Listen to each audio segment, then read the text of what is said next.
this is an iHeart podcast. Guaranteed human.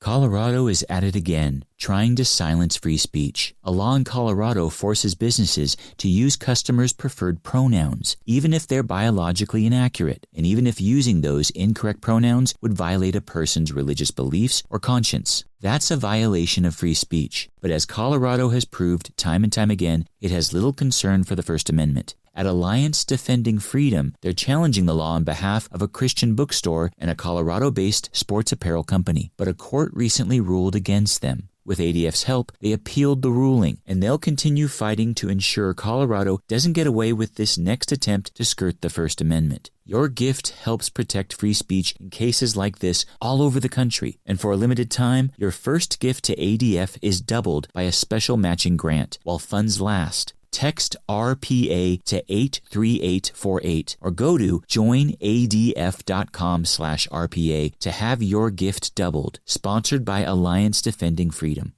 Ryan Reynolds here from Mint Mobile with a message for everyone paying big wireless way too much. Please, for the love of everything good in this world, stop. With Mint, you can get premium wireless for just $15 a month. Of course, if you enjoy overpaying, no judgments, but that's weird. Okay, one judgment. Anyway, give it a try at mintmobile.com/switch. Upfront payment of $45 for 3-month plan, equivalent to $15 per month required. Intro rate first 3 months only, then full price plan options available. Taxes and fees extra. See full terms at mintmobile.com. I need to be healthy every day to survive it and go through the next chemo round and the next chemo round. So it's important that work was part of that, to keep my mind busy for 8-9 hours. And then I had to go back and face the reality. I had a goal, and the goal is to survive. Research shows there is a significant connection between the ability to continue to work and cancer recovery. We can make work a better place for healing. Learn more and sign the pledge at workingwithcancerpledge.com. On News World Podcast, we're celebrating America's 250th birthday, and I ask my guests how they're spending their 4th of July. Brett Baer. I will be working. I'll be in Washington because it's a big, big day. Jared Isaacman. I plan to be flying an F-5 fighter jet painted in Freedom 250 colors, along with 4 other fighter jets flying over the nation's capital. Listen to News World on the iHeartRadio app, Apple Podcast, or wherever you get your podcast. As America marks its 250th anniversary, we're looking back at 2.5 centuries of rebellion and liberty through the eyes of the heroes who defended it. The whole thing about this country is freedom. If we're not careful, we could lose that. On Medal of Honor, Stories of Courage, we bring you the defining moments of valor that went above and beyond the call of duty. Listen to Medal of Honor on the iHeartRadio app, Apple Podcasts, or wherever you get your podcasts. This is Red Pilled America. It's time to tell our side of the story, but we need your help. Please share, like, and subscribe to this podcast wherever you're listening to it. And please, don't forget to give us a 5-star rating. It helps us beat the big tech algorithm. Also, if you love Red Pilled America, please consider becoming a Backstage subscriber. You'll have access to our entire back catalog of episodes. Just visit redpilledamerica.com and click support in the top menu. That's redpilledamerica.com and click support in the top menu. Support what you love or it goes away.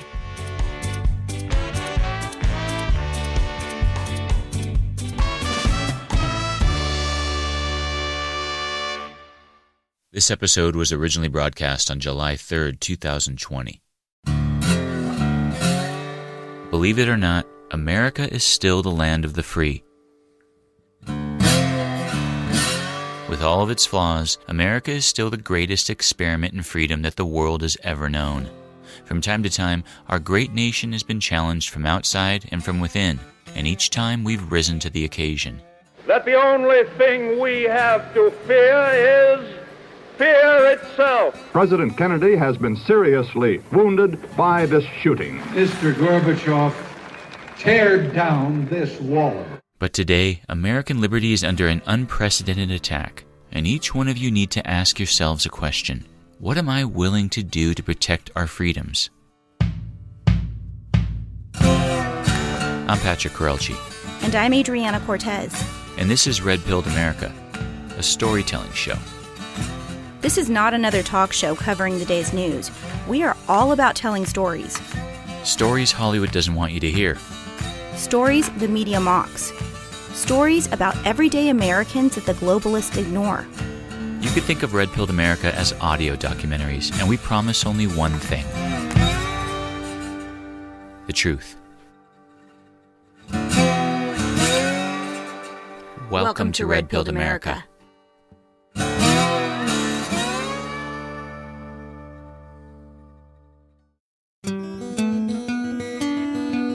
One look around the world is a reminder that America is the greatest nation in the history of the world. It's still the most free, just, and creative country on the planet, and one of the only places on earth where one's rights of life, liberty, and the pursuit of happiness still exists in any meaningful way.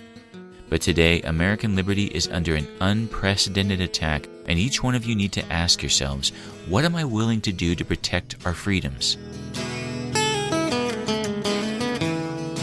This is a question that only you can answer, but to help you reach a conclusion, we're going to tell two stories of American bravery in the midst of an epidemic. One, a Wisconsinite that saw the government using a pandemic to break the law and decided to fight back. And another, about a rarely discussed deadly outbreak that our earliest patriots faced during America's original fight for liberty, and their ability to overcome it eventually led to the freedoms you enjoy today. These inspirational Americans should help you decide for yourself, what are you willing to do to protect our God-given rights? Rights that are now constantly under attack from within.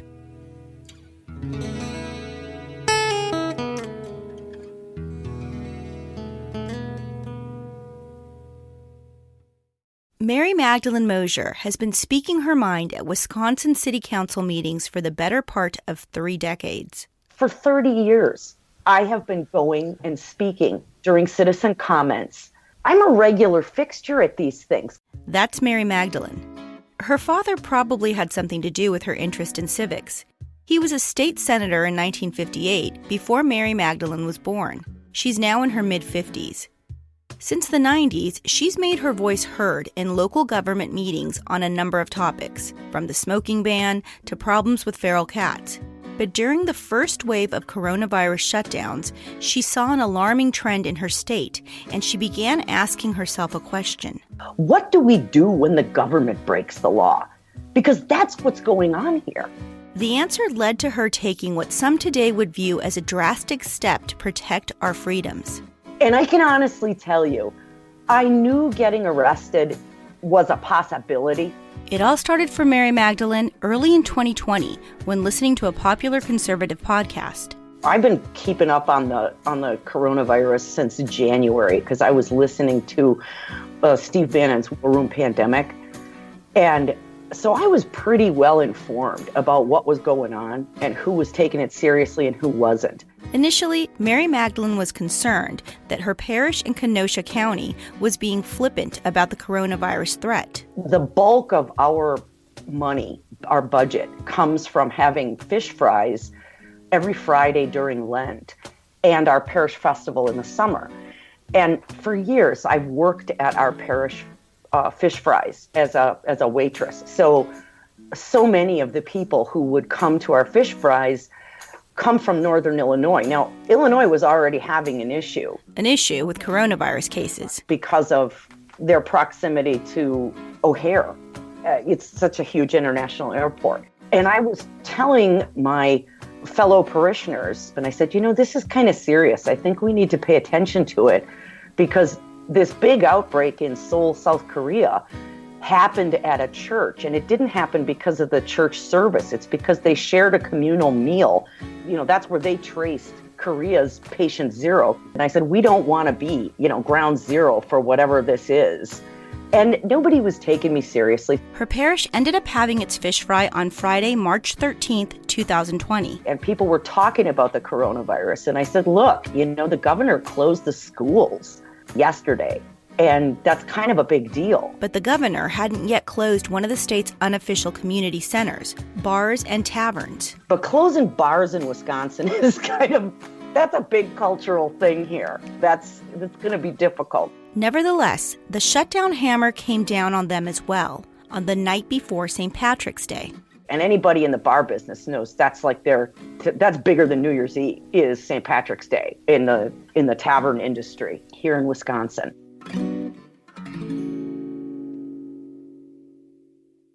This was a big step. Mary Magdalene was initially happy about the governor's order. Steve Bannon's War Room Pandemic podcast had her convinced that a broad coronavirus action might be necessary. So the governor's drastic step of shutting down taverns on the eve of St. Patrick's Day signaled to Mary Magdalene and the rest of Wisconsin that the coronavirus threat was real.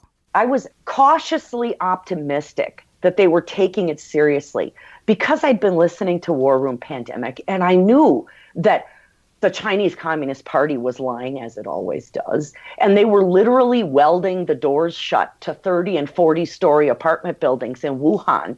I mean, what do you think went on in those things?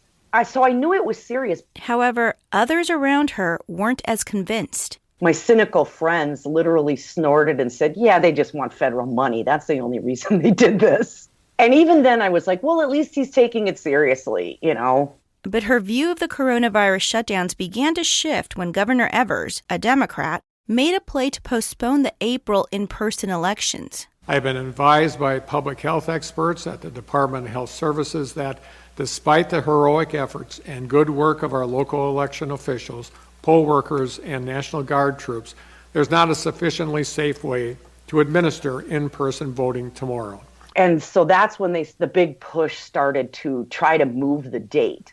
But you can't do that in Wisconsin. I mean, our laws, our state statutes specify that any scheduled election cannot be moved less than 90 days prior to its scheduling.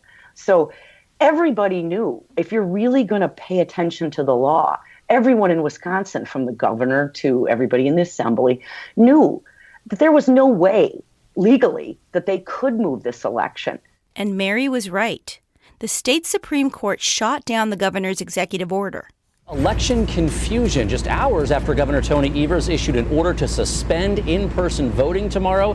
The state Supreme Court overturned that order. That means that tomorrow's election will move forward. So then they started kicking up all this hysteria, like, oh my God, we're all going to die. The state's top health official issued this warning.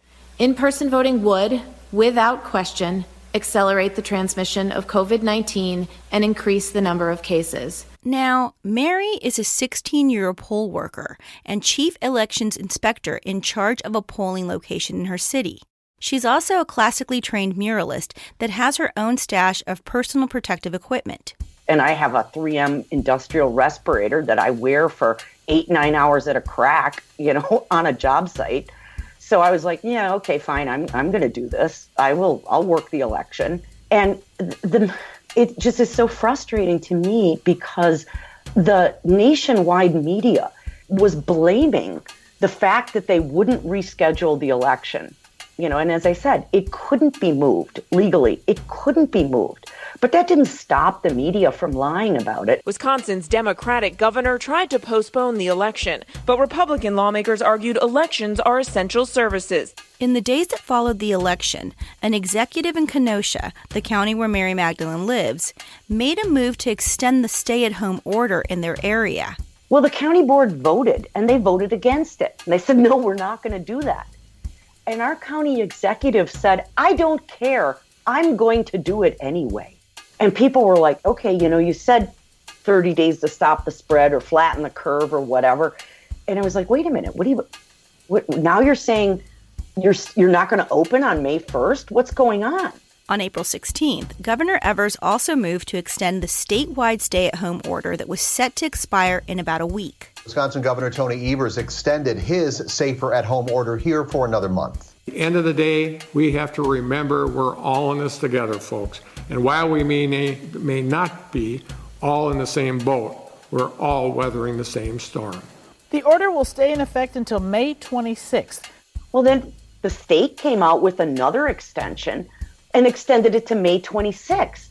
And we were all like, what? None of us are going to survive. The head of our local tavern league said that he thinks that a third of our bars are not even going to be able to open. None of us small business owners are going to be able to survive for 2.5 months or who knows how long, without work. what are we going to do for money? How are we going to pay our bills? And they didn't care. Governor Evers' extension was eventually struck down as unlawful. Overnight, Wisconsin back open for business. The state Supreme Court striking down an emergency stay-at-home order there, calling it unlawful, invalid, and unenforceable, and a vast seizure of power. As someone that was initially sounding the alarm in her parish, the more Mary Magdalene dug into the coronavirus issue locally, the more the numbers just didn't add up to a shutdown. They are magnifying the hysteria here. They refused to release a number, an actual number, nothing personally identifiable, but a number of hospitalizations in Kenosha County for coronavirus. Our local paper had to make a Freedom of Information Act demand for our county health department to release the number of people hospitalized. You know what it was? 12. 12 people. And it doesn't even say whether they're in ICU or they're intubated or whatever. That's like 0.005% of our population. And they have half of my county terrified that we're all going to die. So around the end of April, Mary Magdalene, a regular at county meetings, wanted her voice to be heard on these issues. So she headed down to City Hall.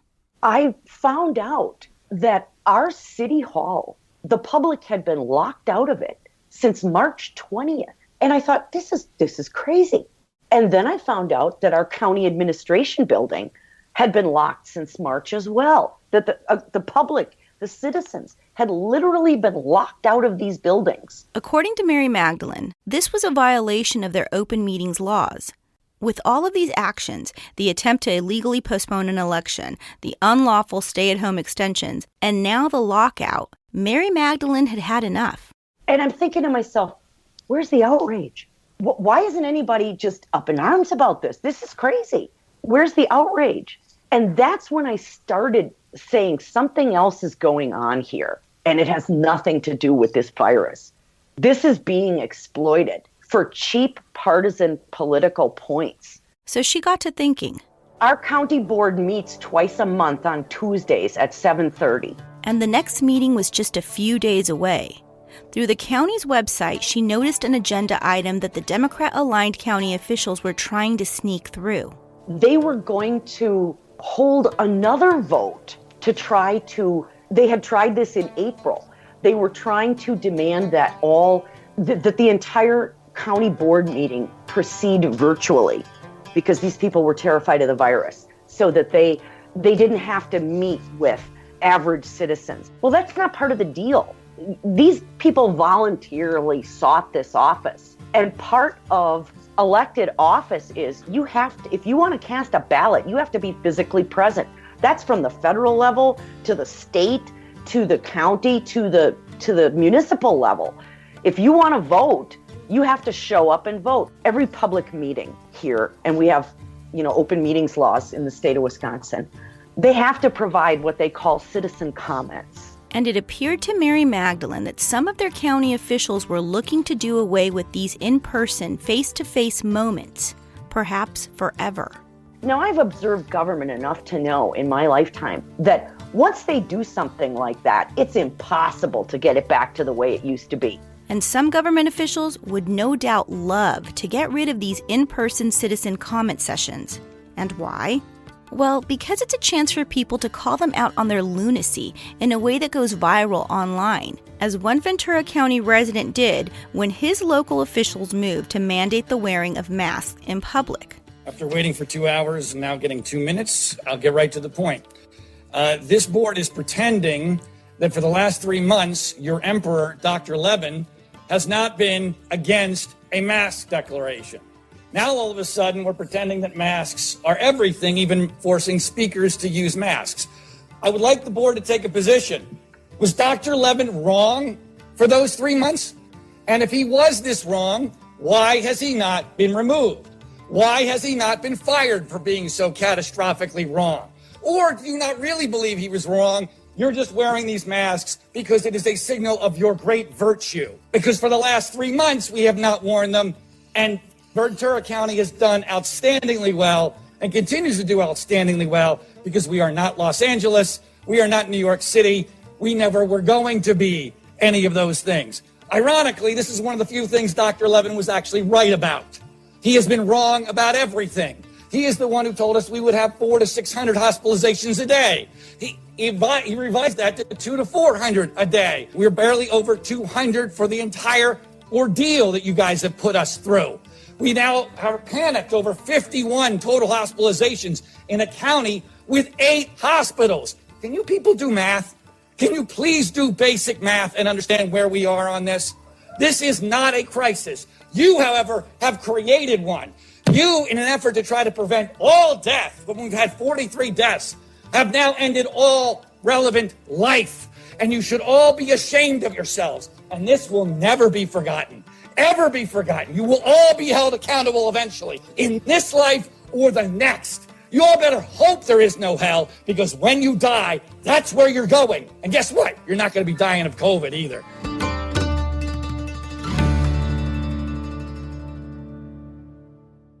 Again, Mary Magdalene. And when you're a citizen and your only way of knowing that these people are actually going to be forced to listen to what you have to say for 5 stinking minutes is when you go to these city council meeting or you go to the county board meetings, and they can look all disinterested, and they do, and they turn their back on you and they shuffle their papers to show that they really couldn't care less what you have to say. But at least you know that they have to sit there and listen to you. When we lose that as citizens, where are we? That's why I think face to face, we just have to stay with that. It's so hard to look at the person that your legislation or whatever it is you're planning to do in elected office, that you're actually screwing over and destroying my life. The least you can do is look me in the eye when you're planning to cast your ballot doing that. So they were trying to sneak this in again at the county board meeting. So Mary decided she was going to attend the meeting to voice her disapproval. And so I looked and I read everything, and it said the public was asked not to attend, but it didn't say that you couldn't attend. And it said, we encourage the members of the public to submit their comments in writing to be read into the record. Well, I think there's a substantial difference between the way I deliver the comments I want to make than having them read in to the record by the county clerk. In other words, Mary Magdalene wanted to show the importance of in-person citizen comments by making an in-person citizen comment. And so I just showed up, and the building was locked. There was a sign on the front door and said, due to the coronavirus, the building is locked. But this appeared to be in violation of Wisconsin's open meeting laws, a point that a county official would later admit. So what was Mary Magdalene to do? Well, there was a sign on the front door that directed county supervisors to enter around the back. So that's where she went. Well, Captain Hollisey held the door open, and I went to get on the elevator, and he said to me, would you like a mask? And I said, no, I have one, thank you. And that's when I reached in my purse to get my mask out, and I put it on. And because we had just had the election for the new county board members, April 7th, he said to me, I'm sorry, I don't recognize you. Who are you? And I said, oh, Mary Magdalene Moser. And he said, well, I don't know all the county board members. I'm like, okay. And so I went to get on the elevator. And then he asked me, he said, are you a county board supervisor? And I said, no. And he said, what are you here for? This is a closed meeting. And I said, well, no, it can't be, due to Wisconsin open meeting laws. If you're holding a meeting, you can't block the public. And he said, well, let me just go up. And I said, yeah, I think you should ask the corporation counsel, because that's the lawyer for the county board. And he has to be in attendance at these meetings. And I said, yeah, go ahead. Sure, go ask him. I'll talk to him. After a few minutes, he returned with a woman. Then Captain Hollisey said, no, they're not going to let you in. And I said, no, I'm going to go in. That's when the woman handed Mary Magdalene a piece of paper that said, this is how I could monitor the meeting. They gave you a phone number that was a listen only number. You could, if you wanted to listen to the meeting or if you wanted to watch it being live streamed. I said, I don't want to monitor it. I want to participate in it. I'm here to speak during citizens' comments. And she just rolled her eyes, and I don't blame her. They made her come downstairs, And so she went back and left. And then I started looking at the clock because the meeting starts at 7:30. And I realized what they were probably trying to do was either stall me until citizens' comments passed. And I don't know if you've ever attended government meetings, but the only time you ever get to talk is during citizen comments. And I thought that they were either trying to stall me until after that was over, or they had really decided that they were just not going to let me into this meeting. And I can honestly tell you, I knew getting arrested was a possibility. And this is what separates Mary Magdalene from most people. To fight her local government's continued attempt at breaking the laws, she was willing to get arrested during a pandemic.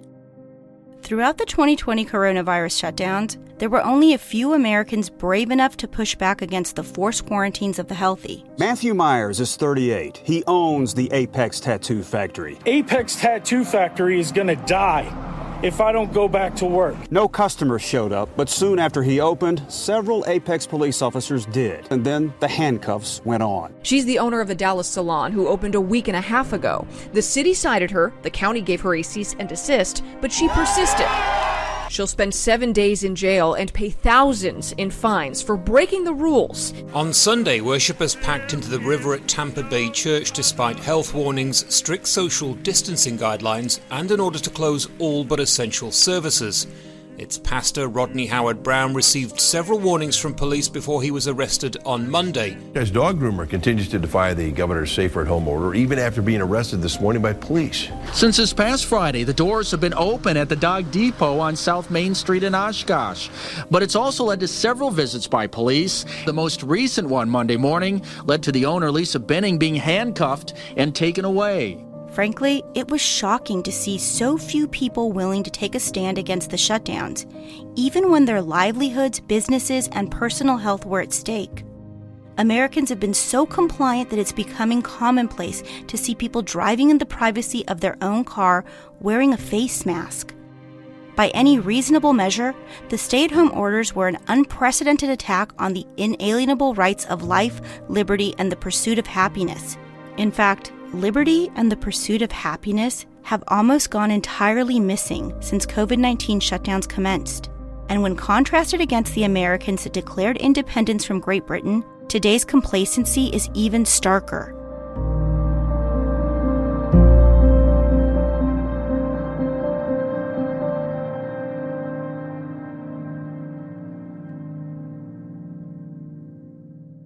We've been told that the coronavirus is an existential threat to humanity.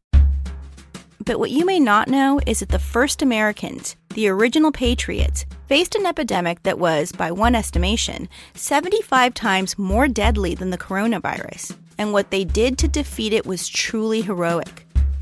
All right, if you guys know anything about me, you know that I am crazy about my dogs. And let me tell you something. My English Bulldog Pablo had been suffering with the worst skin allergies. And then I started giving him Rough Greens in his food, and boy, what a difference that made. This stuff is amazing. Now Pablo is a Rough Greens dog for life. Rough Greens supports long-term health by providing live, bioavailable nutrients, including essential vitamins, minerals, probiotics, digestive enzymes, and omega oils. Rough Greens promotes longevity by addressing common nutritional deficiencies found in processed dog food. I don't just recommend Rough Greens, I depend on it to keep my dogs happy and healthy. Traditional dog food is shelf-stable for years because it's lifeless. Rough Greens brings the nutrition back, packed with live vitamins, minerals, probiotics, digestive enzymes, and omega oils. Rough Greens isn't dog food. It's a live nutritional supplement you add to your dog's food. You don't have to change your dog's food to improve your dog's health.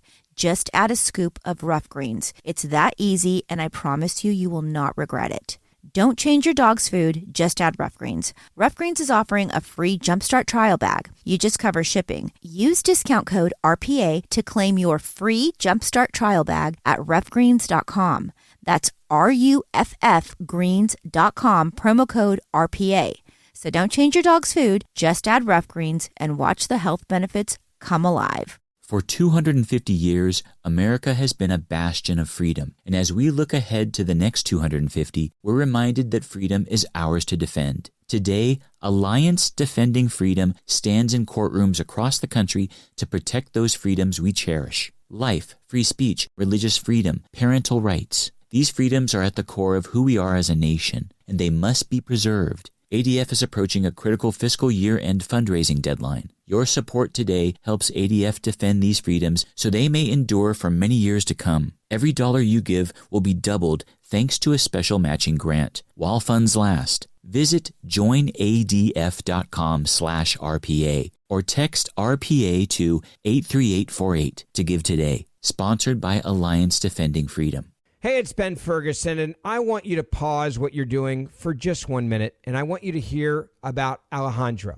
She lives in a remote community with very few resources and little to no health care. So when Alejandra gets sick, her parents have no real options, no doctors in their community, and no money for real medical care.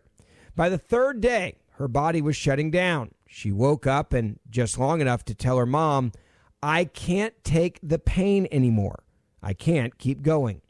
Her parents drove hours to find a doctor who tried everything, but she needed a private hospital, and that was impossible for her family to afford.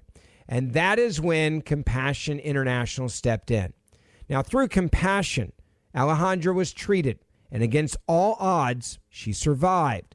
She lived because someone, just like you, took action. Right now, unfortunately, there are children just like Alejandra who won't survive unless someone like you steps in. Compassion International partners with local churches, providing children with the support that they need, critical medical care, plus food, education, and the hope of the gospel, all in Jesus' name. So help a child just like Alejandra today. You can visit compassion.com. That's compassion.com. Ryan Reynolds here from Mint Mobile. I don't know if you knew this, but anyone can get the same premium wireless for $15 a month plan that I've been enjoying. It's not just for celebrities. So do like I did and have one of your assistants switch you to Mint Mobile today. I'm told it's super easy to do at mintmobile.com/switch. Upfront payment of $45 for 3-month plan, equivalent to $15 per month required. Intro rate first 3 months only, then full price plan options available. Taxes and fees extra. See full terms at mintmobile.com. People at work supported me while I was going through treatment by not treating me like somebody who was going through treatment. Treatment sucks. Cancer sucks.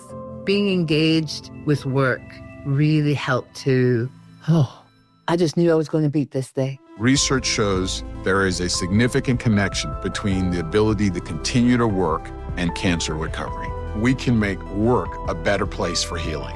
Learn more and sign the pledge at workingwithcancerpledge.com. This is Newt Gingrich, former Speaker of the House and a proud American citizen. I'm celebrating America's 250th birthday on my podcast, Newt's World, with 15 special episodes. And I've got some great guests. Walter Isaacson, Jonathan Turley, Brett Baer. I will be working because it's a big, big day. I'll be in Washington and have all kinds of coverage through the day of America 250. Rachel Campos-Duffy. There's nothing like American music. We're the home of rock and roll. We're the home of rap. We're the home of pop music. Eric Metaxas.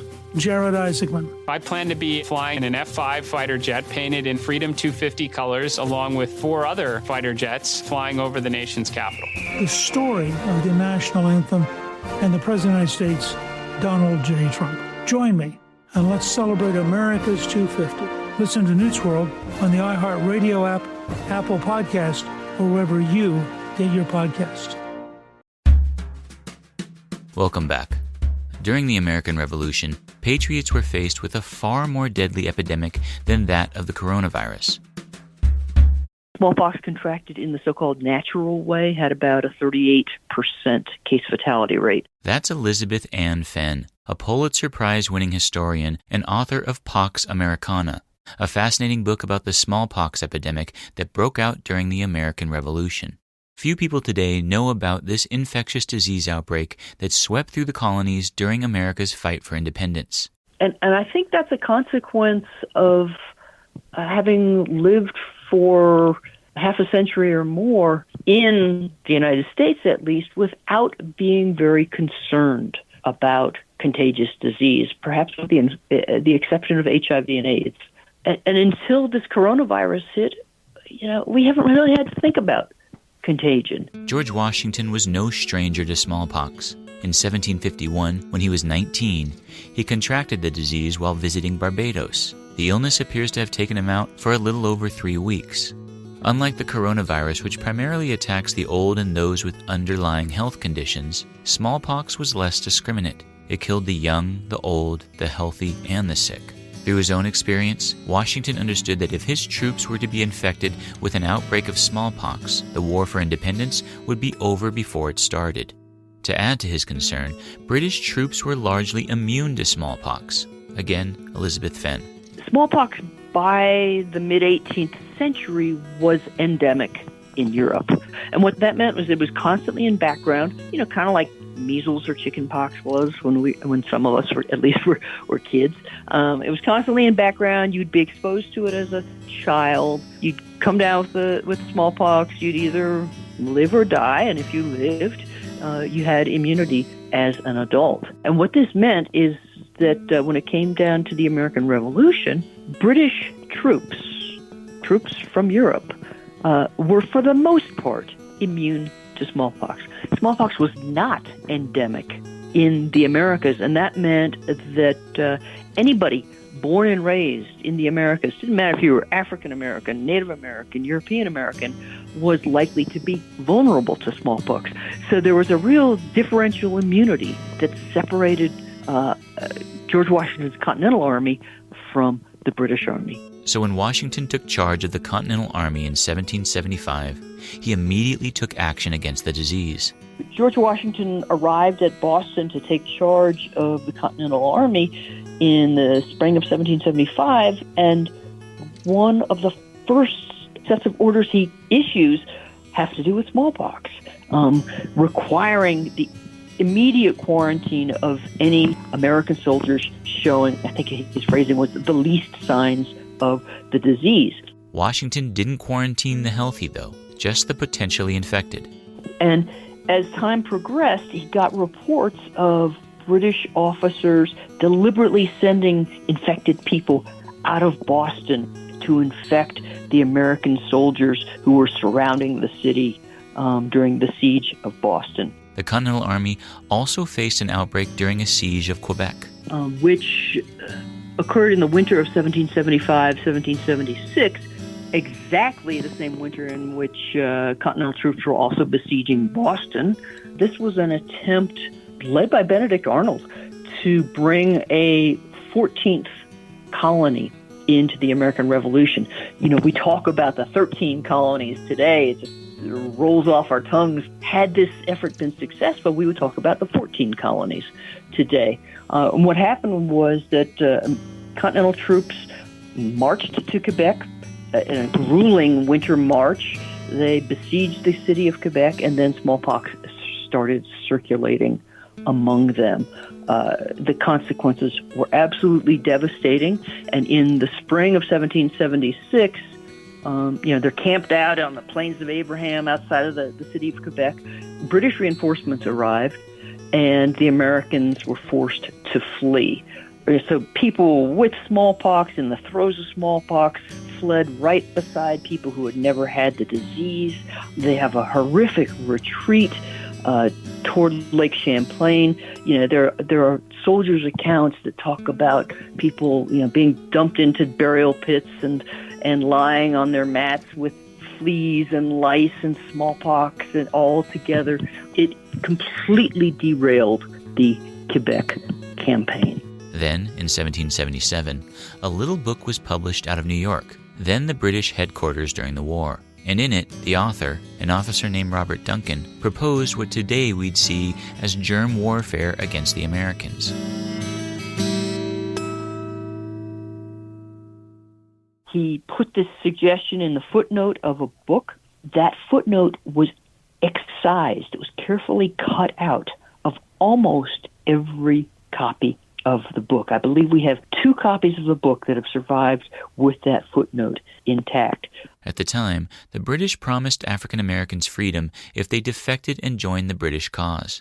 But there's also evidence that suggests that the British Army sent smallpox-infected African Americans back to the colonists in hopes of infecting the American troops.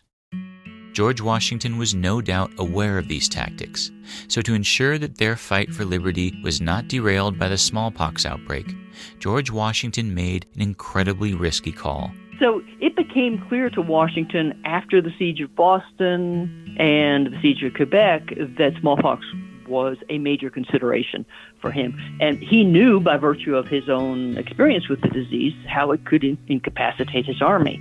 So eventually, slowly, he came around to a decision to inoculate the Continental Army against smallpox. At one point, he even issued orders and then rescinded them because it took about a month to go through inoculation. And he was aware that if the British got wind of this, if they knew that his army was incapacitated, so they kept it a secret while the troops were undergoing that. He tried it incrementally in 1777 as new troops kind of came on board.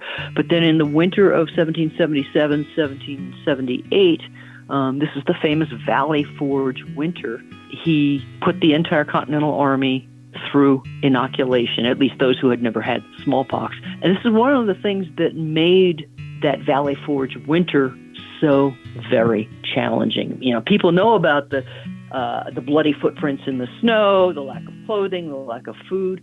Imagine going through smallpox on top of that. The technical term for this inoculation was variolation.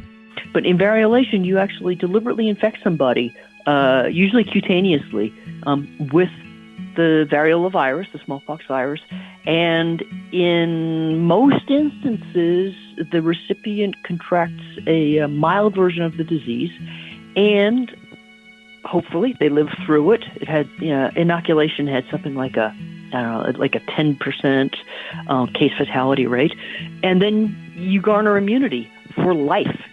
The takeaway, though, is that thereafter, smallpox was not really a challenge for the Continental troops.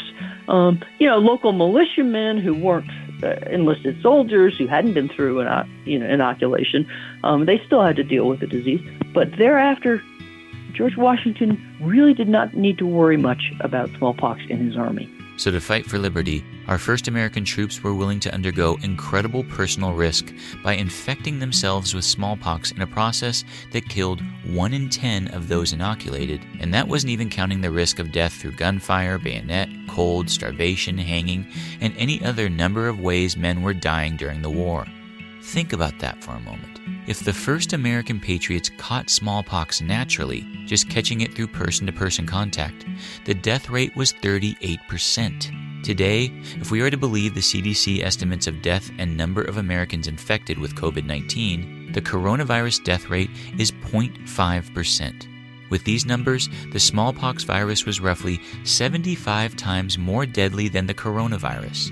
But America did not shut down its economy. It did not quarantine the healthy. Instead, it fought for liberty.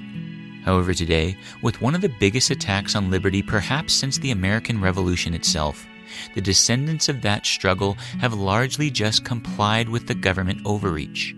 That is, except for people like Mary Magdalene. Alliance Defending Freedom stands in courtrooms across the country to defend the freedoms our nation has cherished for 250 years. Life, free speech, religious freedom, parental rights. These freedoms aren't inherited, they belong to those who fight for them. ADF is approaching a critical fiscal year-end fundraising deadline. Your support helps ADF protect and defend these freedoms so they may endure for years to come. Every dollar you give will be doubled while matching funds last. Visit joinadf.com/RPA or text RPA to 83848 to give today. Sponsored by Alliance Defending Freedom. Hey, it's Ben Ferguson, and I want you to pause what you're doing for just 1 minute, and I want you to hear about Alejandra. She lives in a remote community with very few resources and little to no health care. So when Alejandra gets sick, Her parents have no real options, no doctors in their community, and no money for real medical care.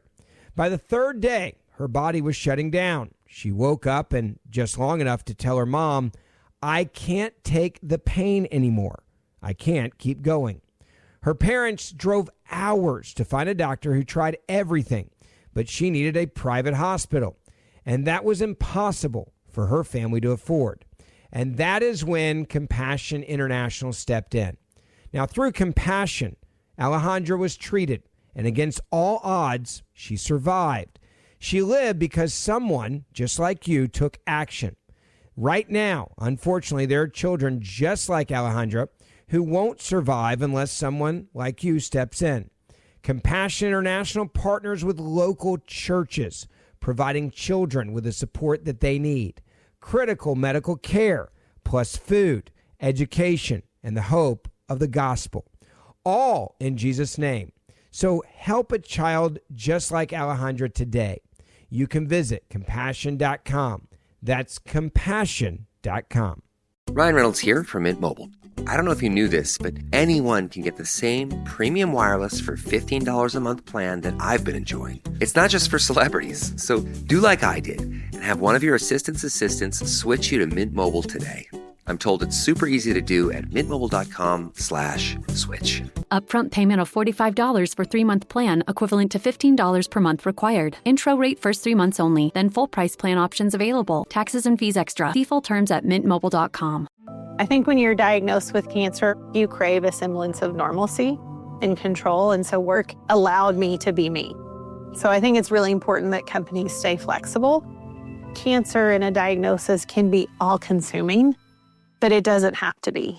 Research shows there is a significant connection between the ability to continue to work and cancer recovery. We can make work a better place for healing. Learn more and sign the pledge at workingwithcancerpledge.com. This is Newt Gingrich, former Speaker of the House and a proud American citizen. I'm celebrating America's 250th birthday on my podcast, Newt's World, with 15 special episodes. And I've got some great guests. Walter Isaacson, Jonathan Turley, Brett Baer. I will be working because it's a big, big day. I'll be in Washington and have all kinds of coverage through the day of America 250. Rachel Compost-Duffy. There's nothing like American music. We're the home of rock and roll. We're the home of rap. We're the home of pop music. Eric Metaxas. Jared Isaacman. I plan to be flying in an F-5 fighter jet painted in Freedom 250 colors, along with 4 other fighter jets flying over the nation's capital. The story of the national anthem and the President of the United States, Donald J. Trump. Join me and let's celebrate America's 250. Listen to Newt's World on the iHeartRadio app, Apple Podcast, or wherever you get your podcast. Do you want to hear Red Pilled America stories ad-free? Then become a Backstage subscriber. Just log on to redpilledamerica.com and click Join in the top menu. Join today and help us save America one story at a time. Welcome back to Red Pilled America. So to fight for liberty during the American Revolution, our first troops were willing to undergo incredible personal risk by being infected with smallpox in a process that killed 1 in 10 of those inoculated. And that wasn't even counting the risk of death through gunfire, bayonet, cold, starvation, hanging, and any other number of ways men were dying during the war. By some estimates, the smallpox virus was roughly 75 times more deadly than the coronavirus. But America did not shut down its economy. It did not quarantine the healthy. Instead, it fought for liberty. However, when the COVID shutdowns hit America, arguably one of the biggest attacks on American liberties since the Revolution, the descendants of that struggle have largely just complied with that government overreach. That is, except for people like Mary Magdalene. As she stood at the elevator door attempting to lawfully enter the Kenosha County meeting, she knew there was a possibility that she'd be arrested. I honestly did not think they were going to go to that length. I thought they would try to talk me out of going out or like bully me into not going in. And when I went, like I said, I mean, I had the safer at home order. I had the 2 opinions from our state attorney general, Josh Kaul, where he says that even during this pandemic, the meetings have to remain open to the public. And it just didn't matter. How can they get away with this? And again, it goes back to the same thing I'm talking about. What do we do when the government breaks the law? or when the government does something that has no science data or evidence to back it up, and we're just supposed to sit back and take it. That's not what Mary Magdalene is made of. These municipal employees that deem themselves essential were still pulling a paycheck while people like her were prohibited from working. She was either going to get into this meeting or be arrested trying. So she pushed the situation by attempting to walk around the captain and enter the elevator. You're not going to be allowed. Then I'll go upstairs. No, you won't. You're going to have to get past me, and if you try that, you're going to be under arrest. You can't impede my entrance into a public meeting in any way. I don't know what to tell you. That's a violation of my constitutional rights. I think this whole thing's a violation of everybody's constitutional rights. I just want to say... I pressed the button to get up on the elevator, and he said, "You're not going to be allowed into this meeting." And I said, "Well, then you're going to have to wrestle a 57-year-old mom to the ground because I'm going into that meeting." Anyway. I'm going to arrest you if you try to go upstairs. Then you're going to have to wrestle a 57-year-old mom to the floor. I'm not going to wrestle with you. Because I'm going to go into that meeting. You can't impede my entrance. I'm exactly doing that. Back up, lady. You can't. Back up. You can't. I am not being disorderly. We'll take you over to the sheriff's office. You can watch it with the sheriff on his TV, but you cannot. Then you're going to have to arrest me because I'm going up to that meeting. No, you're not. You cannot stop me. No, you're not. If you attempt to restrain me in any way, I am not going outside. I am going into that meeting. There's no reason for you to be here anymore. Yes, there is. I am a citizen of Kenosha. It cannot be. It is an open meeting. And I am allowed as a citizen for... And he said, "I'm 6'4" and weigh 350 pounds. Where do you think this is going to go?" Or something like that. Redress of my grievances. What do you think is going to happen here? I'm 350 pounds. You're not going to get past?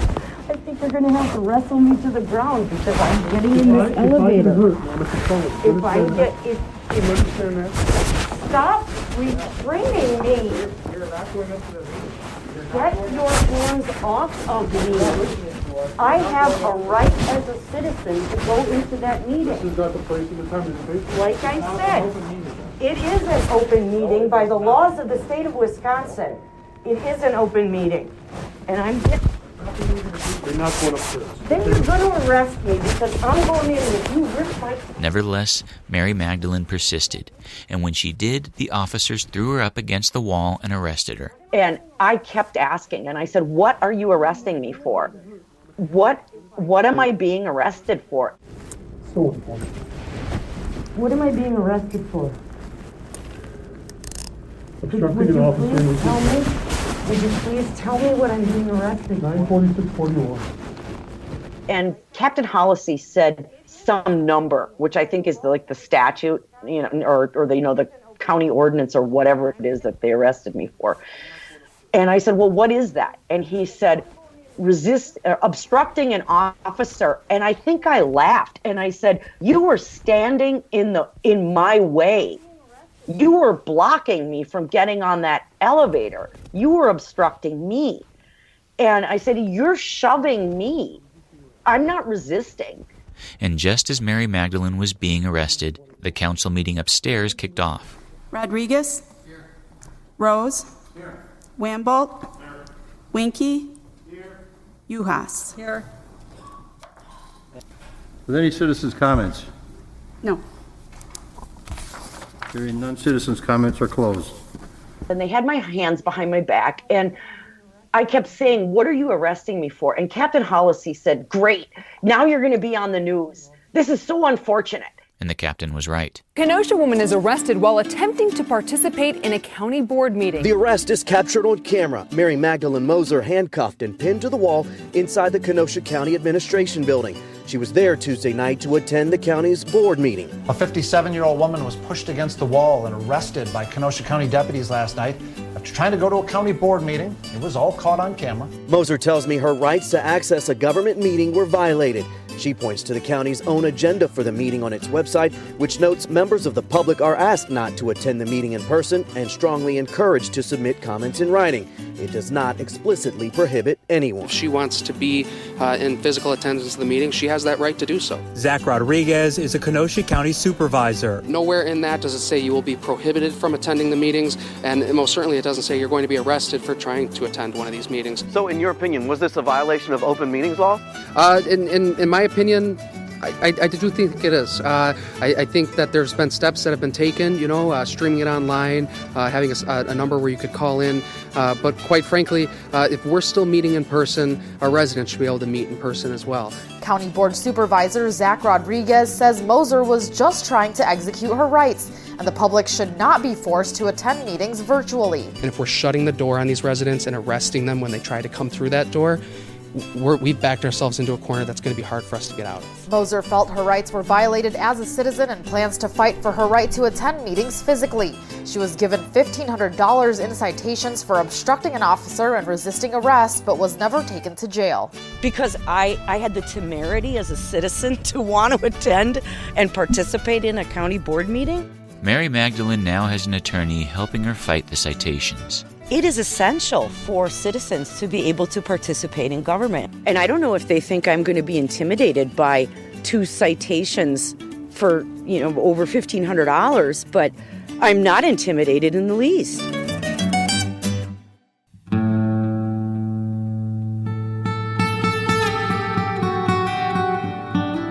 Which leads us back to the question, what are you willing to do to protect our freedoms? Each of you need to answer that question on your own. For Mary Magdalene, a 57-year-old mother, she was willing to be arrested during a pandemic to fight for our freedoms. That's what she's made of. What are you made of? Will you comply with another round of shutdowns? Will you wear a mask again if it's mandated, even in the most unnecessary of situations?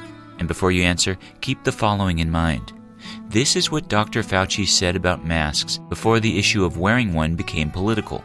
When you're in the middle of an outbreak, wearing a mask might make people feel a little bit better, and it might even block a droplet, but it's not providing the perfect protection that people think that it is. The media is hypnotizing America with fear porn that COVID-19 has a Delta variant, that only the unvaccinated are dying. They're pushing children to get a rushed vaccination, children who are at a near zero risk of death or serious illness, and that's according to the CDC.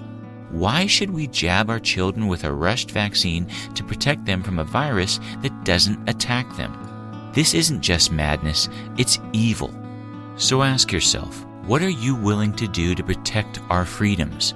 The first Americans, the ones that secured the freedoms that you enjoy today, fought the redcoats that were trying to infect them with a virus that killed 38% of those that caught it. The coronavirus is nothing compared to that, but forces are still using it to take away your freedoms. You need to peacefully resist the fear porn, because our life, liberty, and pursuit of happiness depends on it. Red Pilled America is an iHeartRadio original podcast. It's produced by me, Adriana Cortez, and Patrick Corelchi for Inform Ventures. Thanks for listening.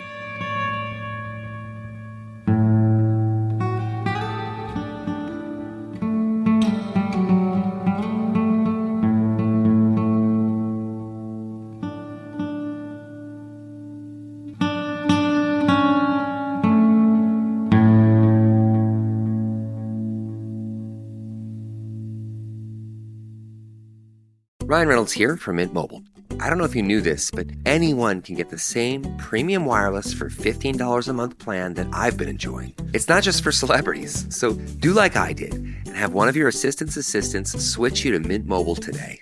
I'm told it's super easy to do at mintmobile.com/switch. Upfront payment of $45 for 3-month plan, equivalent to $15 per month required. Intro rate first 3 months only, then full price plan options available. Taxes and fees extra. See full terms at mintmobile.com. People at work supported me while I was going through treatment by not treating me like somebody who was going through treatment. Treatment sucks.